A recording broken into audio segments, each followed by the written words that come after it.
Just a heads up, incoming chapter 265 spoilers up ahead. So after reading through the latest chapter, something stuck with me about Yuji's character.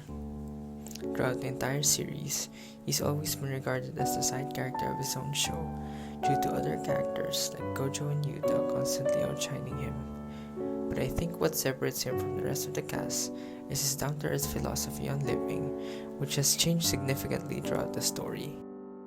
At the beginning of the series, Yuji has always had the idea that he would give it his all in protecting everyone he cares about, so that they may have a proper death like his grandpa. Although Yuji had great intentions in mind, there's no denying that his way of thinking was dangerous to himself. We see this happen during season 1 and 2, the moment where Yuji was attempting to stop the Finger Bearer's blast and his breakdown in front of Todo. Not only was he injured physically, but also spiritually. He realizes that he wasn't strong enough to back up his ideals, and that he starts to shift the blame onto himself. We see this happen time and time again, where he fails to protect the ones closest to him, and they end up dying right in front of his eyes. It broke him, and made him feel like his existence wasn't worth a dime. And this was when Todo steps up and starts to shift his perspective. Todo reminds Yuji that it is their responsibility as Jujutsu sorcerers to carry the burden and will of their fellow comrades, as this would bring a greater meaning to their lives. Although at the end of the Mahito fight, he still hasn't fully understood what Todo meant.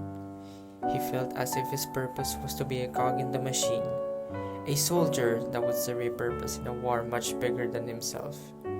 His role as a Jujutsu sorcerer was to eliminate cursed spirits, and decided that as long as he fulfilled his purpose, then he too would be granted a proper death. But we see his perspective on this starts to change on chapter 265. During his stroll with Sukuna, he starts reminiscing and appreciating the memories he had during his childhood. Most of these memories weren't anything extraordinary, as most of these were meant to picture a simple and normal life. They may seem meaningless at first, but they hold a lot of information in regards to Yuji's newfound understanding on what it means to live a meaningful existence.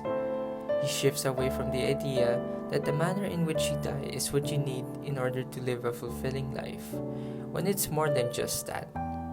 From the simple things in life to the most basic actions we need for living.